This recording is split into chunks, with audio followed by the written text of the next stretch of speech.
Journalists embedded with the enemy as they slaughter innocents. A shock report alleging Hamas terrorists were not the only ones filming their slaughtering of 1,400 innocents during the October 7th terror attack in Israel.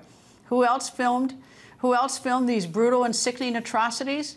Freelance photojournalists paid for by major media outlets ranging from CNN, the New York Times, Reuters, and the Associated Press.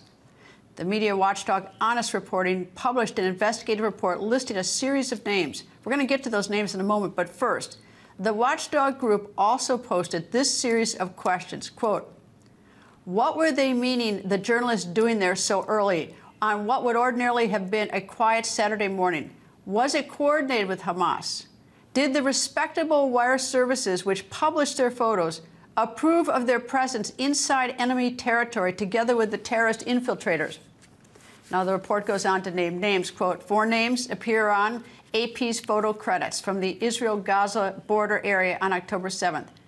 Hassan Esaliah, Youssef Massoud, Ali Mahmoud, and Hatton Ali.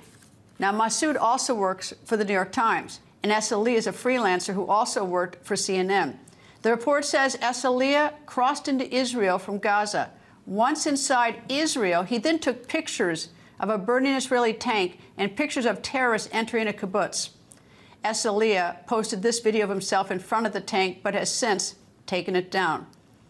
Meanwhile, a separate photo has surfaced showing Esaliah being kissed by a top Hamas terrorist and mastermind of the October 7th attack. His name is Yahya Sinwar.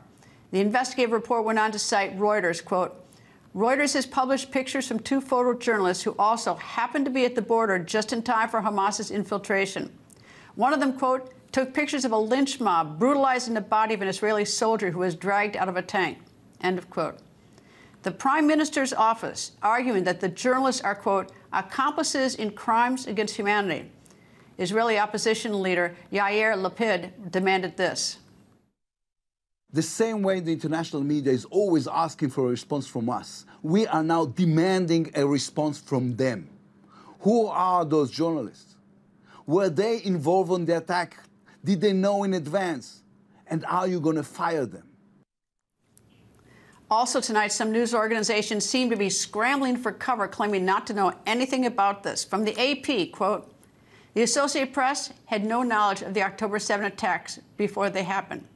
From Reuters, Reuters categorically denies that it had prior knowledge of the attack or that we embedded journalists with Hamas on October 7th. From the New York Times, quote, the accusation that anyone at the New York Times had advanced knowledge of the Hamas attacks or accompanied Hamas terrorists during the attacks is untrue and outrageous. Meanwhile, CNN said this, quote, Hassan Esaliah, who was a freelance journalist working for us and many other outlets, was not working for the network on October 7th, and as of today, we have severed all ties with him, end of quote.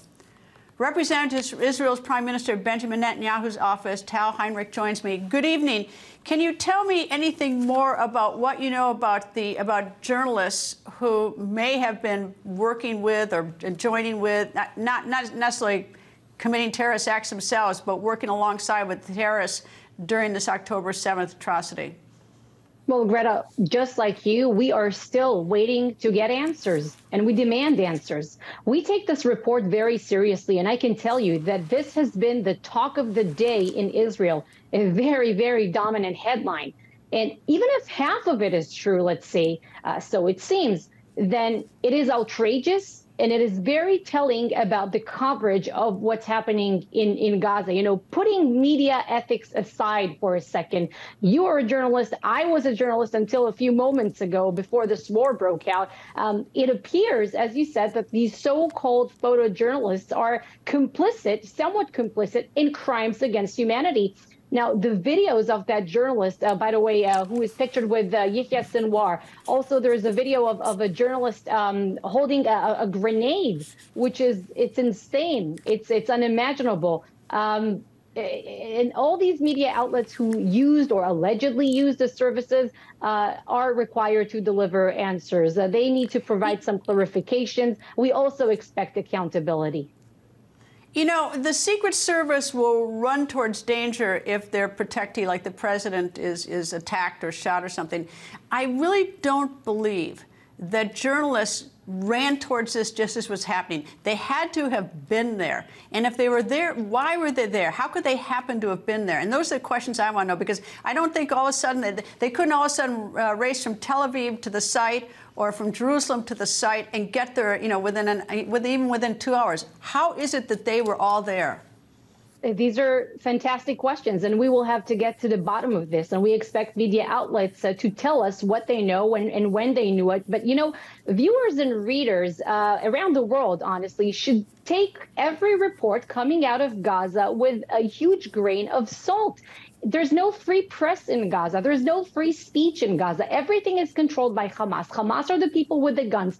They control the narrative that they want the world to see. And what do they want? They want narratives and numbers and whatever that will serve their terrorist, their murderous goals. They want the coverage to be steered, to steer the attention away from them and apply more pressure on Israel. This is how they manufacture it.